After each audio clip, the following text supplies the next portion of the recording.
경상북도 작은 마을, 65살 김만수는 낡은 손수레로 폐지를 주우며 하루하루를 버텨내고 있었습니다. 아내는 일찍 세상을 떠났고 12년 전 서울로 떠난 아들은 한 번의 안부 전화도 없었죠. 그런 만수에게 어느 날 철거 현장에서 가져온 낡은 트렁크 하나가 인생을 송두리째 바꿔놓게 됩니다.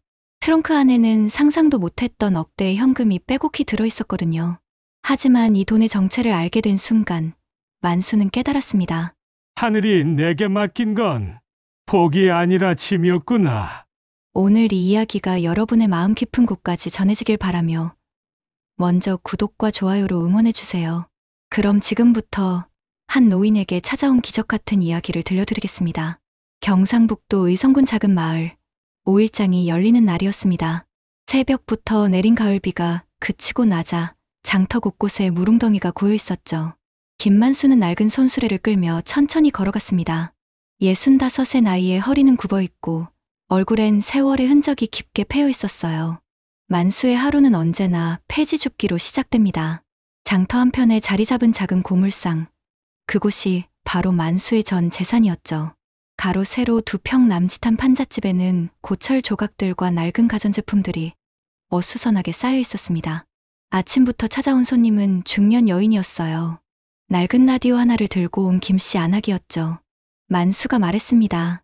이거 얼마나 받으실 생각이시오? 김씨 안악이 대답했어요. 영감, 이거 아직 잘 나오는데 5,000원은 줘야 하는 거 아니요? 만수가 고개를 저었습니다. 아이고, 요즘 고물값이 어디 그런가요? 3,000원이면 많이 드리는 겁니다. 김씨 안악의 표정이 못마땅해졌어요. 허허, 김 영감도 참 야박하네. 3,000원으로 뭘 하라고. 만수는 속으로 한숨을 쉬었습니다. 3,000원도 아까운 형편이었거든요. 어젯밤 저녁은 라면 하나로 때웠고 오늘 점심도 마찬가지일 것 같았어요. 통장 잔고는 10만 원도 채 안 됐습니다. 전기요금과 수도요금을 내고 나면 몇 푼 남지 않을 거였어요. 점심때가 되자 마을 이장 박서방이 찾아왔습니다. 평소 만수를 무시하던 사람이었는데 오늘은 왠지 말투가 달랐어요. 박서방이 말했습니다. 만수 영감, 요즘 장사는 어떻소? 만수가 고개를 들었어요. 뭐 그저 그렇죠. 이 고물상 덕분에 겨우 입에 풀칠은 하고 있습니다. 박서방이 웃으며 말했어요. 그래도 영감은 대단해. 혼자서 이 모든 걸 꾸려나가니 말이야. 만수는 박서방의 말이 어색했습니다. 평소 같으면 빈정거리기 바쁜 사람이었거든요. 지난달에는 고물상이 마을 미관을 해친다며 트집을 잡았던 사람이었어요. 하지만 오늘은 뭔가 다른 속셈이 있어 보였습니다. 오후가 되자 마을 안악들이 모여들기 시작했습니다. 만수 앞에서 수근거리며 이야기를 나누고 있었죠. 한 안악이 말했어요. 허허, 김 영감 보니까 안쓰럽소. 아들놈은 코빼기도 안 비추고. 다른 안악이 맞장 컸습니다. 맞아요. 10년도 넘게 연락이 없다잖아요. 도시 나간다더니 완전히 발을 끊었네. 세 번째 안악이 고개를 흔들며 말했어요. 아무리 그래도 부모를 어떻게 저렇게 내팽개치나. 요즘 자식들은 정말 몰라도 너무 몰라. 만수는 그 말들을 들으며 가슴이 아팠습니다. 아들 현수 이야기만 나오면 마음 한구석이 시렸어요. 서울에서 사업한다고 나간 지 벌써 12년이 흘렀는데 그동안 전화 한 통 없었거든요. 편지 한 장, 안부 인사 한마디 없이 말이죠. 아내가 위암으로 투병할 때도 현수는 오지 않았습니다. 만수가 직접 전화를 걸어 어머니가 위독하다고 했는데도 현수는 바쁘다는 핑계로 끝까지 얼굴을 보이지 않았어요. 아내는 아들을 그리워하며 세상을 떠났습니다. 해질 무렵 만수는 장사를 정리하고 집으로 돌아갔습니다. 고물상 뒤편에 있는 단칸방, 그곳이 만수의 집이었어요. 아내가 세상을 떠난 후 줄곧 혼자 살고 있었죠. 방 한가운데 놓인 오래된 텔레비전과 낡은 냉장고, 그리고 이불 한 채가 전부였습니다. 저녁 준비를 하던 만수는 찬장을 열어봤습니다. 라면 2개와 김치 한 포기가 전부였어요. 쌀은 떨어진 지 사흘이 넘었습니다. 반찬도 김치 외에는 아무것도 없었어요. 만수가 혼잣말을 했어요. 내일은 또 어디서 폐지를 주워올까. 요즘 폐지값도 많이 떨어졌는데. 라면을 끓이며 만수는 지난 일들을 떠올렸습니다. 젊었을 때는 농사도 짓고 막노동도 했었죠. 현수가 어릴 때는 그래도 먹고 살만했어요. 하지만 나이가 들면서 할 수 있는 일이 점점 줄어들었습니다. 결국 고물상이 유일한 생계 수단이 되었어요. 밤이 깊어가자 만수는 아내의 사진을 바라보며 말했습니다. 여보, 우리 현수는 잘 살고 있을까요? 가끔 꿈에 나타나서 안부라도 물어보면 좋을 텐데. 사진 속 아내는 환하게 웃고 있었습니다. 만수와 현수, 그리고 아내가 함께 찍은 마지막 가족 사진이었어요. 현수가 20살 때 찍은 사진이니 벌써 20년도 넘은 일이었죠. 창밖에는 가을바람이 불고 있었습니다. 나무잎들이 바스락거리는 소리가 적막한 밤을 더욱 쓸쓸하게 만들었어요. 만수는 이불을 끌어당기며 잠자리에 들었습니다. 그런데 만수는 아직 몰랐습니다. 바로 내일 평생을 바꿀 만한 놀라운 일이 벌어질 거라는 사실을 말이에요. 다음 날 아침, 만수는 평소보다 일찍 일어났습니다. 밤새 잠을 설쳤거든요.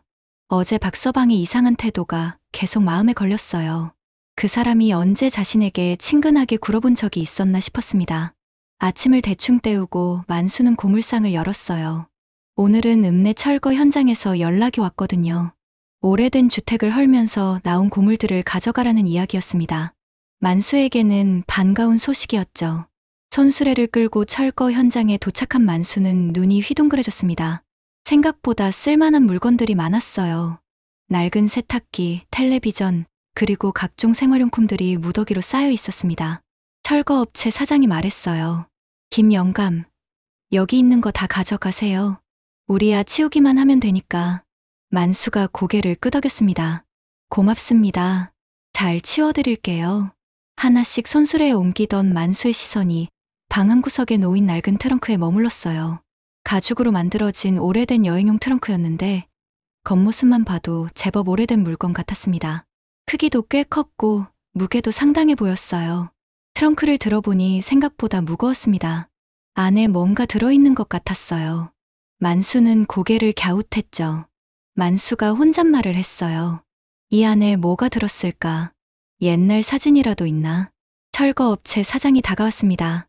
아, 그거요. 집주인이 돌아가신 뒤로 10년 넘게 방치되어 있던 거예요. 가족들도 찾아가라고 했는데 아무도 안 가져가더라고요. 만수는 트렁크를 유심히 살펴봤습니다. 자물쇠가 녹슬어서 제대로 잠기지도 않는 상태였어요. 하지만 뭔가 귀중한 물건이 들어있을 수도 있겠다는 생각이 들었습니다. 오후가 되어서야 모든 고물을 다 실을 수 있었어요. 트렁크는 가장 마지막에 손수레 맨 위에 올렸습니다. 집으로 돌아가는 길, 만수는 자꾸 트렁크가 신경 쓰였어요. 고물상에 도착해서 물건들을 정리하던 만수는 트렁크를 따로 빼놓았습니다. 다른 고물들과는 달리 뭔가 특별해 보였거든요. 가죽 표면에 새겨진 무늬도 정교했고 만듦새도 견고해 보였어요. 저녁을 먹고 난 뒤 만수는 드디어 트렁크를 열어보기로 했습니다. 녹슨 자물쇠를 펜치로 비틀어 뜯는데 꽤나 힘이 들었어요. 몇 번의 시도 끝에 드디어 자물쇠가 떨어져 나갔습니다. 심장이 두근거렸어요. 트렁크 뚜껑을 천천히 열어보니 먼저 눈에 들어온 건 낡은 신문지였습니다.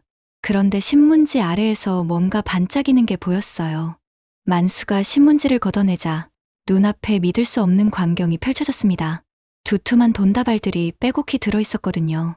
5만 원권 지폐들이 고무줄로 묶여서 차곡차곡 쌓여 있었어요. 만수의 손이 덜덜 떨렸습니다. 이게 정말 진짜 돈인지 확인해 보려고 한 다발을 집어들었어요. 만져보니 확실히 진짜 지폐가 맞았습니다. 만수가 떨리는 목소리로 말했어요. 이게 다 진짜 돈이라고. 하늘이 내게 이런 걸 주시는 건가. 한 다발 한 다발 세어보니 총 20다발이었습니다. 한 다발이 1000만 원씩이니까 모두 합치면 2억 원이었어요. 만수가 평생 벌어도 모을 수 없는 엄청난 돈이었죠. 만수는 돈다발들을 다시 트렁크에 넣고 뚜껑을 닫았습니다. 그리고는 방 안을 서성거리며 생각에 잠겼어요. 이 돈을 어떻게 해야 할지 도통감이 오지 않았거든요. 밤이 깊도록 만수는 잠들 수가 없었습니다. 트렁크를 바라보며 온갖 상상을 했어요. 이 돈으로 제대로 된 집도 사고 맛있는 음식도 먹고 병원도 마음 편히 다닐 수 있겠다는 생각이 들었죠. 하지만 동시에 불안한 마음도 들었습니다. 이 돈의 주인이 따로 있을 텐데 이렇게 가져도 되는 건지 의문이 들었어요. 그런데 철거업체 사장 말로는 집주인도 돌아가셨고 가족들도 관심 없다고 했잖아요. 만수가 중얼거렸어요. 하늘이 불쌍한 나를 보고 내려주신 선물일까? 아니면 누군가의 것을 함부로 가지려는 욕심일까? 새벽이 되어서야 만수는 겨우 잠이 들었습니다. 꿈속에서도 돈다발들이 계속 나타났어요. 그런데 이상하게도 꿈속의 돈들은 자꾸 사라지려고 했습니다. 만수가 붙잡으려 해도 손가락 사이로 빠져나가곤 했어요. 아침에 일어난 만수는 서둘러 트렁크를 확인했습니다. 다행히 돈다발들은 그대로 있었어요. 어젯밤 일이 꿈이 아니었구나 싶어 안도의 한숨을 쉬었죠. 그런데 만수는 몰랐습니다.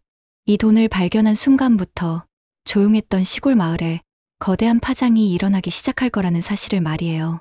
이틀 후, 만수는 평소와 다른 모습이었습니다. 오랜만에 제대로 된 고기를 사서 저녁을 차려 먹었거든요. 돼지고기 한 근과 소주 한 병, 그리고 반찬 몇 가지를 샀는데도 돈이 아깝다는 생각이 들지 않았어요. 트렁크 안에 돈다발들이 마음을 든든하게 해줬으니까요. 하지만 만수는 아직 조심스러웠습니다. 너무 급작스럽게 생활이 바뀌면 사람들이 의심할까봐 걱정됐거든요. 그래서 조금씩만 돈을 쓰기로 했어요. 그런데 며칠 지나지 않아 마을에 소문이 돌기 시작했습니다. 만수가 요즘 돈을 쓰는 모습이 달라졌다는 이야기였어요. 작은 마을에서는 누가 뭘 샀는지 금세 알려지거든요. 마을 구멍가게 사장이 다른 손님과 이야기하는 걸 만수가 들었어요. 구멍가게 사장이 말했어요. 김 영감이 요즘 이상해. 어제도 고기를 한 근이나 사가더라고. 손님이 고개를 끄덕였습니다. 맞아요. 그런데 고물상으로 그렇게 돈을 벌 수 있나요? 예전에는 라면도 아껴가며 먹었는데 이런 소문이 돌면서 만수를 보는 사람들의 시선이 달라졌어요. 평소 만수를 무시하던 사람들이 갑자기 관심을 보이기 시작했습니다. 일주일 후 마을 이장 박서방이 다시 찾아왔어요. 이번에는 소주까지 들고 왔습니다. 박서방이 웃으며 말했어요. 만수 영감, 요즘 고물상에 재미있는 물건 들어왔다지요. 만수가 경계하는 눈빛으로 대답했습니다. 그깟 고철에 무슨 재미가 있겠소. 그저 하루하루 근근히 사는 거죠. 박서방이 소주잔을 따르며 말했어요. 아니에요. 요즘 영감 보니까 얼굴에 기색이 좋아 보이던데 뭔가 좋은 일이 있었나 봐요. 만수는 가슴이 두근거렸습니다. 박서방이 뭔가 눈치채고 있는 것 같았어요. 하지만 애써 태연한 척했죠. 만수가 말했어요. 좋은 일이라니요. 그냥 건강이 조금 나아진 것 같을 뿐입니다. 박서방의 눈빛이 예리해졌어요. 영감, 솔직히 말씀해 보세요. 철거 현장에서 뭔가 특별한 걸 주워오셨죠? 만수는 깜짝 놀랐습니다. 박서방이 어떻게 알았을까요? 아무래도 철거업체 사장이 말했나 봤어요. 만수가 어색하게 웃으며 말했어요. 특별한 게 뭐가 있겠습니까? 그냥 평범한 고물들 뿐이에요. 하지만 박서방은 쉽게 물러나지 않았습니다. 계속해서 돌려서 물어봤어요. 혹시 골동품이나 귀중한 물건은 없었냐고요. 그날 밤, 박서방이 돌아간 후 만수는 불안해졌습니다. 벌써 소문이 이렇게 퍼진다면 앞으로 어떻게 될지 걱정됐어요. 다음 날부터는 더 많은 사람들이 찾아왔습니다. 평소 만수와 인사도 제대로 나누지 않던 사람들이었어요. 먼저 찾아온 건 동네 부동산 중개업자였습니다. 부동산 업자가 말했어요. 김 영감, 혹시 집 팔 생각 없으세요? 요즘 땅값이 많이 올랐거든요. 만수가 고개를 저었어요. 팔 생각 없습니다. 여기가 제 고향인데 부동산 업자가 끈질기게 말했어요. 그래도 한번 생각해 보세요. 돈이 생기면 더 좋은 곳으로 이사 갈 수도 있잖아요. 만수는 그 말이 이상했습니다. 돈이 생기면이라니 자신에게 돈이 있다는 걸 어떻게 알았을까요? 오후에는 읍내에서 돈을 빌려주는 사람이 찾아왔어요. 평소 같으면 만수에게 돈을 빌려줄 리 없는 사람이었죠. 대부업자가 말했어요. 영감, 사업 자금이 필요하면 언제든 연락하세요. 이자도 싸게 해드릴게요. 만수가 어리둥절해하며 말했어요. 제가 무슨 사업을 하겠습니까? 고물상도 겨우 운영하는 판인데 대부업자가 의미심장하게 웃었어요. 요즘 영감 보니까 뭔가 계획이 있으신 것 같던데요. 저녁이 되자 더 놀라운 일이 벌어졌습니다. 평소 만수를 깔보던 마을 사람들이 모두 달라진 태도를 보였어요. 김씨 안악이 반찬을 가져왔습니다. 영감, 이거 제가 직접 담근 김치예요. 맛있게 드세요. 또 다른 안악은 과일을 가져왔어요. 영감, 몸 건강하게 드시라고 사과 좀 가져왔어요. 만수는 당황스러웠습니다. 어제까지 자신을 불쌍하게 여기던 사람들이 갑자기 친절하게 구는 게 어색했어요.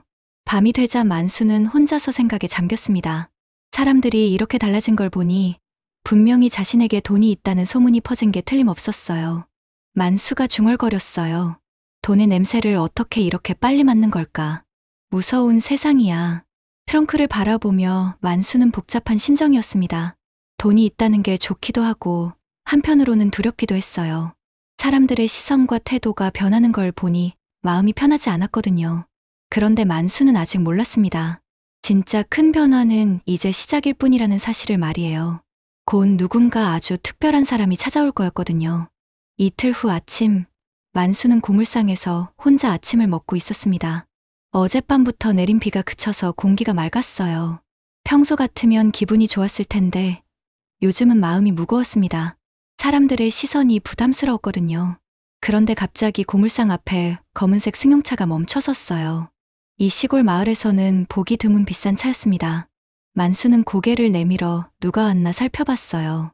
차에서 내린 사람을 보고 만수는 깜짝 놀랐습니다. 12년 전에 서울로 떠난 아들 현수였거든요. 키는 더 커졌고 옷차림도 말끔했지만 얼굴만큼은 예전 그대로였어요. 현수가 조심스럽게 다가오며 말했어요. 아버지, 안녕하세요. 만수는 한동안 말을 잇지 못했습니다. 너무 갑작스러운 일이었거든요. 가슴이 벅차오르면서도 한편으로는 서운한 마음이 들었어요. 만수가 떨리는 목소리로 말했어요. 현수야, 정말 너냐? 어떻게 갑자기? 현수의 눈가에 눈물이 맺혔습니다. 아버지, 죄송합니다. 그동안 연락도 안 드리고 어머니 돌아가실 때도 못 왔고. 만수는 아들을 바라보며 복잡한 심정이었어요. 원망스럽기도 했지만 이렇게 돌아온 것만으로도 고마웠습니다. 현수가 계속 말했어요. 정말 후회하며 살았습니다. 다시 잘해보려고 돌아왔어요. 만수가 현수의 어깨를 두드리며 말했어요. 그래, 돌아오기만 했으면 된 거야. 들어와서 밥이나 먹자. 부엌에서 라면을 끓여주며 만수는 아들이 달라진 모습을 유심히 살펴봤습니다. 옷도 좋은 걸 입고 있고 손목에는 비싼 시계도 차고 있었어요. 사업이 잘 되나 보다 싶었죠. 현수가 말했어요. 아버지, 서울에서 작은 사업을 하고 있어요. 그런데 정말 죄송해요. 그동안 아버지 혼자 고생하셨죠. 만수가 고개를 저었어요. 뭘 고생이야. 아버지는 괜찮다. 내가 건강하게만 살면 되는 거야. 현수는 고물상을 둘러보며 말했어요. 여기 그대로 있네요. 어릴 때 제가 뛰어놀던 곳인데. 만수가 웃으며 말했어요. 너 어릴 때 여기서 숨바꼭질도 하고 그랬지. 기억나냐?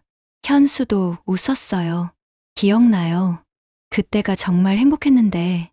하지만 현수의 눈빛에는 뭔가 다른 것이 있었습니다. 만수는 느꼈지만 애써 무시하려 했어요. 아들이 돌아왔다는 기쁨이 더 컸거든요. 오후가 되자 현수는 마을을 둘러보겠다고 했어요. 어릴 때 추억이 있는 곳들을 다시 보고 싶다면서요. 만수는 흔쾌히 허락했습니다. 현수가 나간 사이 만수는 기분이 좋아서 콧노래를 불렀어요. 아들이 돌아왔으니 이제 외롭지 않을 거라는 생각이 들었거든요. 저녁 때 현수가 돌아왔어요. 마을 사람들과 인사도 나누고 왔다면서요. 현수가 말했어요. 아버지, 마을 사람들이 그러는데 요즘 아버지가 좀 달라지셨다고 하더라고요. 만수가 깜짝 놀랐어요. 달라졌다고. 뭐가? 현수가 조심스럽게 말했어요. 뭔가 좋은 일이 있으셨나 봐요. 사람들이 그러던데 요즘 돈 쓰는 게 전과 다르다고. 만수는 당황했습니다. 벌써 현수 귀에까지 소문이 들어갔나 봤어요. 만수가 어색하게 웃으며 말했어요. 뭘 좋은 일이 있겠냐. 그냥 건강이 좀 나아져서 그런가 보지. 하지만 현수는 계속 물어봤어요. 혹시 철거 현장에서 뭔가 특별한 걸 주우셨나요? 만수의 가슴이 두근거렸습니다. 현수도 뭔가 알고 있는 것 같았어요. 현수가 말했어요. 아버지, 저는 아들이잖아요. 솔직히 말씀해 주세요. 만수는 고민이 됐어요. 아들에게라도 말해야 할까 싶었거든요. 하지만 왠지 불안한 마음이 들었습니다. 밤이 되자 현수는 예전 자기 방에서 잤어요. 만수는 오랜만에 아들과 함께 있다는 기쁨에 쉽게 잠들지 못했습니다. 하지만 새벽 2시쯤 만수는 이상한 소리에 잠에서 깼어요. 누군가 살금살금 움직이는 소리였습니다. 만수가 조용히 일어나 살펴보니 현수가 트렁크 앞에서 뭔가를 하고 있었어요. 손전등을 비추며 트렁크를 자세히 들여다보고 있었습니다. 만수는 가슴이 철렁했어요. 현수가 트렁크의 비밀을 눈치챈 걸까요? 현수는 트렁크 주변을 살펴보다가 다시 방으로 들어갔어요. 만수도 조용히 자리로 돌아갔지만 잠은 오지 않았습니다. 만수가 속으로 생각했어요. 설마 현수가 돈 때문에 돌아온 건 아니겠지. 정말 아버지가 그리워서 온 거겠지. 하지만 마음 한구석에서는 불안한 목소리가 들렸어요. 아들이 정말 변한 걸까? 아니면 다른 목적이 있는 걸까? 새벽녘, 만수는 복잡한 심정으로 창밖을 바라봤습니다. 달빛이 트렁크를 비추고 있었어요. 저 안에 돈이 축복일까? 아니면 재앙일까 하는 생각이 들었습니다. 사흘이 지난 아침, 만수는 현수와 함께 아침을 먹고 있었습니다. 현수가 돌아온 후 처음으로 평온한 시간을 보내고 있었어요. 하지만 만수의 마음 한구석에는 여전히 불안감이 자리 잡고 있었습니다. 현수가 말했어요. 아버지, 저 오늘 읍내에 나가봐야 할 일이 있어요. 혹시 필요한 거 있으시면 사다 드릴까요? 만수가 고개를 저었어요. 괜찮다. 조심해서 다녀와라. 현수가 나간 후 만수는 고물상 정리를 하고 있었습니다. 그런데 점심때쯤 낯선 남자 2명이 찾아왔어요. 키가 크고 건장한 체격의 사람들이었는데 얼굴에 흉터가 있어 보기에도 무서웠습니다. 첫 번째 남자가 말했어요. 김만수 씨 맞죠? 저희가 할 이야기가 있어서 왔습니다. 만수는 이들이 누구인지 몰랐지만 직감적으로 좋지 않은 일이 벌어질 것 같았어요. 만수가 조심스럽게 말했어요. 저한테 무슨 용무세요? 두 번째 남자가 고물상을 둘러보며 말했어요. 여기서 사업 잘 되시나 봐요. 요즘 돈 쓰는 것 보니까. 만수의 가슴이 두근거렸습니다. 이 사람들도 자신에게 돈이 있다는 소문을 들었나 봤어요. 첫 번째 남자가 협박하는 투로 말했어요. 김만수 씨, 솔직히 말씀하시죠. 철거 현장에서 뭔가 가져오셨죠? 만수가 당황하며 말했어요. 저는 그냥 고물만 가져왔는데요. 별거 아닙니다. 두 번째 남자가 웃으며 말했어요. 별거 아니라고요. 그럼 동네 사람들이 왜 영감님 이야기를 하겠어요. 이때 현수가 돌아왔어요. 차에서 내리자마자 낯선 남자들을 보고 얼굴이 하얘졌습니다. 첫 번째 남자가 현수를 보며 말했어요. 오, 현수 씨, 여기 계셨네요. 만수는 깜짝 놀랐습니다. 이 사람들이 현수를 아는 거였어요. 현수가 떨리는 목소리로 말했어요. 형님들, 여기서 뵙게 될 줄 몰랐네요. 첫 번째 남자가 비웃으며 말했어요. 그럼 어디서 만날 생각이었어요? 빚 갚을 생각은 하고 있는 거죠. 만수는 상황을 이해하기 시작했습니다. 현수가 이 사람들에게 빚을 졌구나 싶었어요. 현수가 아버지를 향해 말했어요. 아버지, 잠깐 안에서 이야기해요. 두 번째 남자가 막았어요. 아니요. 여기서 다 들으시는 게 좋을 것 같은데요. 첫 번째 남자가 현수에게 말했어요. 현수 씨, 3억 원. 이자 포함해서 4억 원입니다. 언제 갚을 건가요? 만수는 그 말을 듣고 충격을 받았습니다. 아들이 그런 큰 돈을 빌렸다니 믿을 수가 없었어요. 현수가 고개를 숙이며 말했어요. 조금만 시간을 주세요. 곧 갚을 수 있을 것 같거든요. 두 번째 남자가 고물상을 둘러보며 말했어요. 시간요. 벌써 석 달이 넘었잖아요. 그런데 갑자기 아버지한테 와서 뭘 하려는 거예요. 만수는 이제 모든 걸 깨달았습니다. 현수가 돌아온 이유가 그리움 때문이 아니었어요. 돈 때문이었던 거죠. 첫 번째 남자가 만수에게 말했어요. 김만수 씨, 아들이 빌린 돈 대신 갚아주실 생각 있으세요? 만수가 분노에 떨며 말했어요. 제가 무슨 돈이 있다고 그래요. 두 번째 남자가 웃으며 말했어요. 없으시다고요. 그럼 마을 사람들이 왜 영감님 돈 이야기를 하는 거죠? 현수가 급하게 말했어요. 형님들, 정말 곧 갚을게요. 제가 알아서 할 테니까. 첫 번째 남자가 시계를 보며 말했어요. 좋아요. 그럼 일주일만 더 기다려 드릴게요. 대신 이자는 더 붙는 거 알고 계시죠? 두 사람이 떠난 후 고물상에는 무거운 침묵이 흘렀습니다. 만수는 현수를 바라보며 실망감에 빠져 있었어요. 만수가 차가운 목소리로 말했어요. 그래서 돌아온 거냐? 돈 때문에. 현수가 무릎을 꿇으며 말했어요. 아버지, 죄송해요.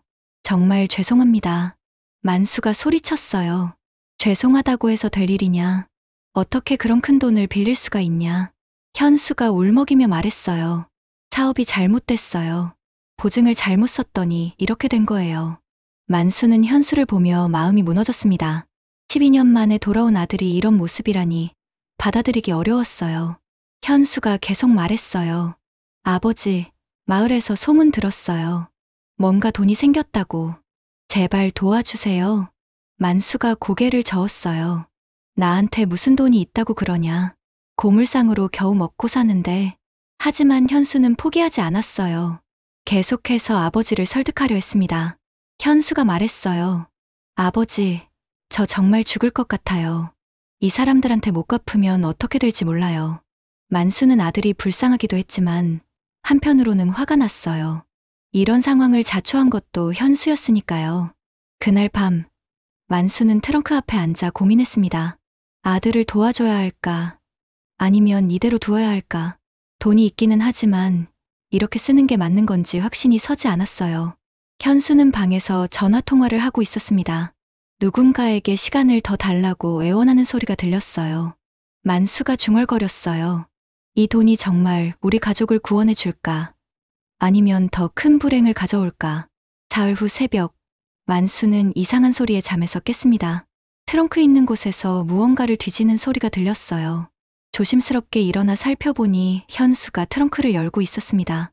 현수는 돈다발을 하나씩 꺼내며 세고 있었어요.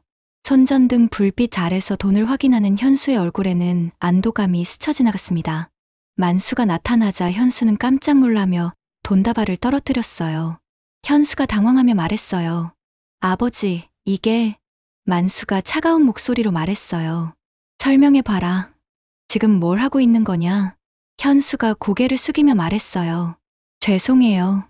그런데 아버지, 이 돈으로 제 빚을 갚을 수 있어요. 만수는 배신감에 온몸이 떨렸습니다.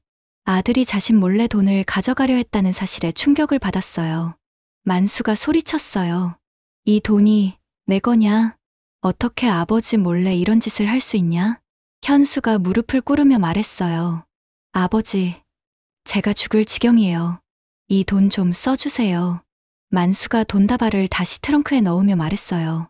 이 돈은 함부로 쓸 수 있는 게 아니야. 어디서 나온 건지도 모르는데. 하지만 현수는 포기하지 않았어요. 계속해서 아버지를 설득했습니다. 현수가 말했어요. 아버지, 이 돈이면 제 빚도 갚고 우리 생활도 나아질 수 있어요. 만수가 고개를 저었어요. 안 돼. 이건 우리 돈이 아니야. 그날 오후, 현수는 마을을 돌아다니며 무언가를 알아보고 있었어요. 만수가 몰래 따라가 보니 현수가 여러 사람들과 이야기를 나누고 있었습니다. 현수가 마을 이장 박서방과 만나고 있었어요. 현수가 말했어요. 이장님, 아버지가 정말 큰 돈을 갖고 계신 거 맞나요? 박서방이 고개를 끄덕였어요. 그렇다고 봐야죠. 요즘 돈 쓰는 걸 보면 분명히 뭔가 있어요. 현수가 더 자세히 물어봤어요. 얼마나 큰 돈인 것 같으세요? 박서방이 생각하며 말했어요. 글쎄요. 억 단위는 될 거예요. 그렇지 않고서야 그렇게 바뀔 수 없어요. 만수는 현수가 사람들에게 자신의 돈에 대해 캐묻고 다니는 모습을 보며 실망감이 커졌어요. 이틀 후, 더욱 충격적인 일이 벌어졌습니다. 새벽에 만수가 잠에서 깨보니 현수가 보이지 않았어요. 급하게 트렁크를 확인해 보니 돈다발들이 모두 사라져 있었습니다. 만수가 절규했어요. 현수야, 현수야. 하지만 아무도 대답하지 않았어요. 현수의 방을 확인해 보니 짐도 모두 없어져 있었습니다. 현수는 돈을 모두 가지고 도망친 거였어요. 만수는 망연자실했습니다. 12년 만에 돌아온 아들이 자신을 이런 식으로 배신할 줄은 꿈에도 생각하지 못했거든요. 만수가 중얼거렸어요. 내 피부치가 날 이렇게 짓밟을 줄이야. 오전이 되자 마을 사람들이 하나둘 모여들기 시작했어요. 현수가 급하게 떠났다는 소문이 퍼진 거였죠. 박서방이 찾아와서 말했어요. 영감, 현수가 어디 갔어요? 새벽에 차 소리가 나더니 사라졌던데. 만수는 대답할 기운도 없었어요. 아들이 돈을 가지고 도망갔다는 사실을 어떻게 말할 수 있겠어요. 김씨 안 하기 말했어요. 영감, 뭔가 문제가 있었나 봐요. 얼굴이 왜 그래요? 만수가 힘없이 말했어요. 괜찮습니다. 그냥 갑자기 급한 일이 생긴 것 같아요. 하지만 사람들은 뭔가 심상치 않다는 걸 눈치챘어요. 만수의 표정이 너무 절망적이었거든요. 점심때쯤 지난번에 왔던 사채업자들이 다시 나타났습니다. 첫 번째 남자가 말했어요.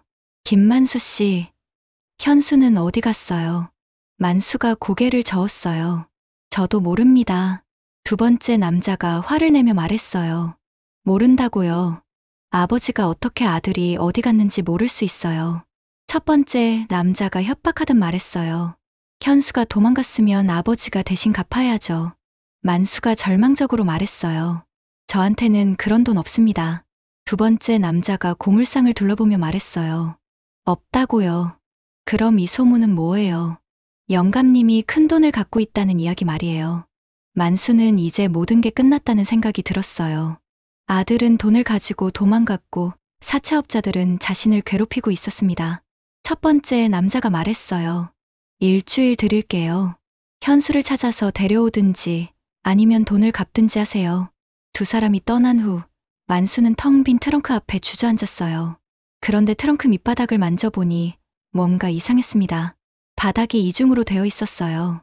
손톱으로 긁어보니 얇은 판이 들려 올라갔습니다. 그 아래에는 낡은 서류들이 숨겨져 있었어요. 만수가 서류를 꺼내 살펴보니 놀라운 내용이 적혀 있었습니다. 과거 정권 고위 인사들의 비자금 관련 기록이었어요. 누가 얼마를 받았는지, 어떤 사업에 돈이 들어갔는지 상세히 기록되어 있었습니다. 만수가 중얼거렸어요. 그러니까 이 돈은 불법 자금이었구나. 하늘이 내게 맡긴 건 복이 아니라 짐이었어. 만수는 이제 모든 걸 이해했습니다. 이 돈의 진짜 정체와 자신이 해야 할 일을 말이에요. 서류를 발견한 다음 날, 만수는 밤새 고민했습니다.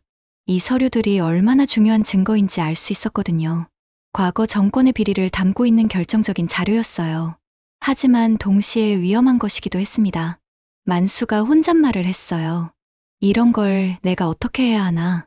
그냥 모르는 척하고 살까? 하지만 마음 한편에서는 양심의 소리가 들렸어요. 이런 부정한 돈으로 사회가 썩어가고 있다면 누군가는 진실을 밝혀야 하는 거 아닌가 하는 생각이 들었습니다. 오후에 사채업자들이 다시 찾아왔어요. 이번에는 더 많은 사람들을 데리고 왔습니다. 총 5명이었는데 모두 험상궂게 생긴 사람들이었어요. 첫 번째 남자가 말했어요. 김만수 씨, 현수 소식은 들었어요? 만수가 고개를 저었어요. 연락이 없습니다. 두 번째 남자가 화를 내며 말했어요. 그럼 아버지가 대신 갚으셔야죠. 4억 원. 이자까지 해서 5억 원입니다. 만수가 절망적으로 말했어요. 저한테 그런 돈 어디 있겠습니까? 세 번째 남자가 고물상을 둘러보며 말했어요. 그럼 이 고물상이라도 넘기세요. 첫 번째 남자가 협박하듯 말했어요. 아니면 다른 방법도 있어요. 영감님이 가진 그 돈 말이에요. 만수가 놀라며 말했어요. 무슨 돈을 말씀하시는 건가요? 두 번째 남자가 비웃으며 말했어요. 아직도 시침이 떼실 거예요? 마을 사람들이 다 알고 있는데. 이때 만수는 결단을 내렸습니다. 더 이상 이런 식으로 당할 수는 없었어요. 진실을 밝히는 게 옳다는 생각이 들었습니다. 만수가 말했어요. 알겠습니다. 경찰서에 가서 이야기하죠. 사채업자들이 당황했어요. 갑자기 경찰서 이야기를 하니까 말이죠. 첫 번째 남자가 말했어요. 경찰서요? 거기서 뭘 하겠다는 거예요? 만수가 당당하게 말했어요. 모든 진실을 밝히겠습니다. 그 돈이 어디서 나왔는지, 누구의 것인지 말이에요. 만수는 서류 뭉치를 들고 경찰서로 향했습니다. 사채업자들이 따라왔지만 경찰서 앞에서는 더 이상 따라올 수 없었어요. 경찰서에 들어간 만수는 형사와 만났습니다. 젊은 형사였는데 처음에는 시골 노인이 무슨 중요한 이야기를 하겠냐는 표정이었어요. 만수가 말했어요. 제가 중요한 증거를 가져왔습니다. 형사가 시큰둥하게 말했어요. 어르신, 무슨 증거를 말씀하시는 건가요? 만수가 서류를 꺼내며 말했어요. 이걸 보세요. 과거 정권 고위 인사들의 비자금 기록입니다. 형사는 서류를 보더니 표정이 급변했어요. 내용이 심상치 않다는 걸 알아챈 거죠. 형사가 말했어요. 어르신, 이걸 어디서 구하셨어요? 만수가 모든 상황을 설명했습니다. 철거 현장에서 트렁크를 가져온 것부터 안에서 돈을 발견한 것, 그리고 아들이 도망간 것까지 모든 걸 솔직하게 털어놨어요. 형사가 놀라며 말했어요. 그럼 지금 그 돈을 아드님이 가지고 있다는 말씀이세요? 만수가 고개를 끄덕였어요. 네. 어젯밤에 모두 가져가 버렸어요. 형사는 즉시 상급자에게 보고했습니다. 곧 검찰과 국정감사팀까지 연락이 갔어요. 이 서류가 얼마나 중요한지 알았기 때문이죠. 1시간 후 경찰서는 발칵 뒤집혔습니다. 고위 공무원들과 검사들이 몰려왔어요. 모두 만수가 가져온 서류에 관심을 보였습니다. 검사가 만수에게 말했어요. 어르신, 정말 용기 있는 일을 하셨습니다. 이 서류는 국가적으로 매우 중요한 증거입니다. 만수가 말했어요. 저는 그냥 옳은 일을 한 것뿐입니다. 그날 저녁 경찰은 현수를 체포했습니다. 현수는 서울로 도망가려다가 고속도로에서 붙잡혔어요. 돈 가방을 그대로 가지고 있었죠. 경찰서에서 만수와 현수는 다시 만났습니다. 현수는 수갑을 찬 채 아버지 앞에 서 있었어요. 현수가 눈물을 흘리며 말했어요. 아버지, 용서해 주세요. 정말 죄송합니다. 만수가 슬픈 표정으로 말했어요. 용서는 하마. 하지만 내가 진짜로 뉘우치고 새 사람이 될 때 다시 부자지간으로 살자꾸나. 현수가 울먹이며 말했어요. 아버지, 저 정말 후회하고 있어요. 어떻게 아버지를 이렇게 배신할 수 있었는지. 만수가 현수의 어깨를 두드리며 말했어요. 늦지 않았다. 앞으로 바르게 살아라. 사채업자들도 모두 체포됐습니다. 불법 사채업과 협박 혐의였어요. 그들이 현수를 위협했던 것도 모두 밝혀졌죠. 그날 밤, 만수는 집에 혼자 앉아 있었습니다. 모든 일이 정리된 것 같았어요. 진실을 밝혔고 부정한 돈도 제자리를 찾았습니다. 만수가 중얼거렸어요. 돈이 날 구원한 게 아니라 진실이 날 구원했구나. 하지만 만수는 아직 모르고 있었습니다. 정말 놀라운 일이 기다리고 있다는 사실을 말이에요. 한 달 후, 만수의 삶은 완전히 달라져 있었습니다. 비자금 사건은 전국적인 뉴스가 되었고, 만수는 정직한 신고자로 언론의 주목을 받았어요. 신문과 텔레비전에서 만수의 이야기를 연일 보도했습니다. 아침에 만수는 우편함에서 두툼한 봉투를 발견했어요. 정부에서 보낸 공문이었습니다. 내용을 확인해 보니 신고 포상금에 관한 이야기였어요. 공문에는 이렇게 적혀 있었습니다. 국정농단 사건 제보에 따른 포상금으로 3억 원을 지급한다고 했어요. 만수는 그 숫자를 여러 번 확인했습니다. 만수가 중얼거렸어요. 3억 원이라니. 내가 평생 벌어도 모을 수 없는 돈을. 하지만 만수에게는 더 중요한 일이 있었습니다. 현수를 면회하러 구치소에 가는 일이었어요.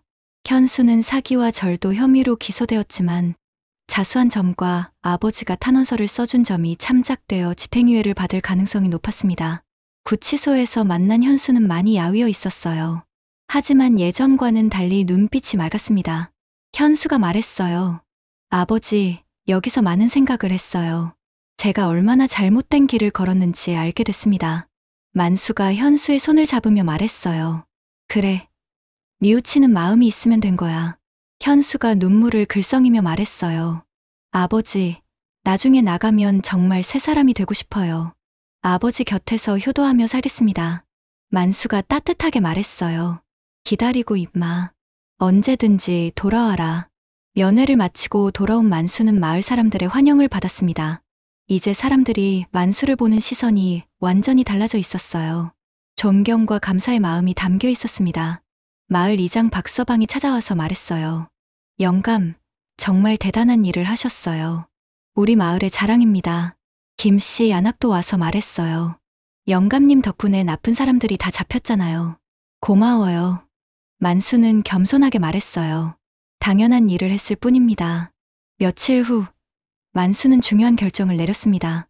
포상금으로 받은 3억 원을 어떻게 사용할지 계획을 세운 거예요. 만수가 마을에 관해서 사람들에게 말했어요. 이 돈으로 작은 양로원을 짓겠습니다. 우리 마을 어르신들이 편안하게 지낼 수 있는 곳을 만들고 싶어요. 마을 사람들은 모두 감동했습니다. 자신만을 위해 돈을 쓸 수도 있었는데 마을을 위해 내놓겠다는 만수의 마음에 고마워했어요. 박서방이 말했어요. 영감, 정말 훌륭한 생각이에요. 우리가 도와드리겠습니다. 공사가 시작되자 마을 사람들이 모두 나서서 도왔습니다. 젊은 사람들은 일손을 보태고 나이 든 분들은 음식을 해서 나르며 힘을 보탰어요. 석 달 후 아담한 양로원이 완성됐습니다. 마을 외곽의 조용한 곳에 자리 잡은 양로원은 정원도 예쁘고 시설도 깔끔했어요. 개원식 날 군수와 도지사까지 참석했습니다. 만수는 정말 많은 사람들의 축하를 받았어요. 군수가 축사에서 말했어요. 김만수 어르신의 숭고한 정신이 이 양로원에 깃들어 있습니다. 어르신은 우리 지역의 자랑입니다. 만수가 단상에 올라 인사말을 했어요. 저는 그저 당연한 일을 했을 뿐입니다. 이 양로원이 우리 마을 어르신들에게 편안한 쉼터가 되길 바랍니다. 그날 오후 만수는 양로원 정원에 홀로 앉아 있었습니다. 마을이 내려다 보이는 언덕에서 바라본 풍경은 정말 아름다웠어요. 양로원에는 벌써 10분의 어르신이 입주하셨습니다. 모두 마을에서 홀로 지내던 분들이었는데 이제 서로 대화하며 즐겁게 지내고 있었어요. 만수가 혼잣말을 했어요. 여보, 하늘에서 보고 있어요. 우리가 좋은 일을 했어요. 저녁 무렵 만수에게 반가운 소식이 전해졌습니다. 현수가 집행유예로 석방된다는 연락이었어요. 다음 주면 집으로 돌아올 수 있다고 했습니다. 만수는 기쁜 마음으로 현수를 맞을 준비를 했어요. 방도 깨끗이 치우고 현수가 좋아하던 음식 재료도 사다 놨습니다. 일주일 후 현수가 정말로 돌아왔습니다. 이번에는 진심으로 뉘우치는 모습이었어요. 고물상 일도 열심히 도와주겠다고 했습니다. 현수가 말했어요. 아버지, 앞으로는 정말 바르게 살겠습니다. 아버지께 효도하며 살고 싶어요. 만수가 환하게 웃으며 말했어요. 그래, 우리 다시 시작하자. 한 해가 지난 어느 날, 만수는 양로원에서 어르신들과 함께 차를 마시고 있었습니다. 현수도 옆에서 어르신들께 안부를 여쭙고 있었어요. 만수가 창밖을 바라보며 말했어요. 돈이 날 구원한 게 아니라 진실이 날 구원했구나. 그리고 그 진실이 우리 모두를 행복하게 해줬어. 석양이 지는 마을 풍경은 정말 평화로웠습니다. 만수는 이제 진정한 행복이 무엇인지 알 것 같았어요. 돈이 아니라 사람과 사람 사이의 따뜻한 마음, 그리고 옳은 일을 했을 때 느끼는 뿌듯함이 바로 진짜 행복이었던 거죠.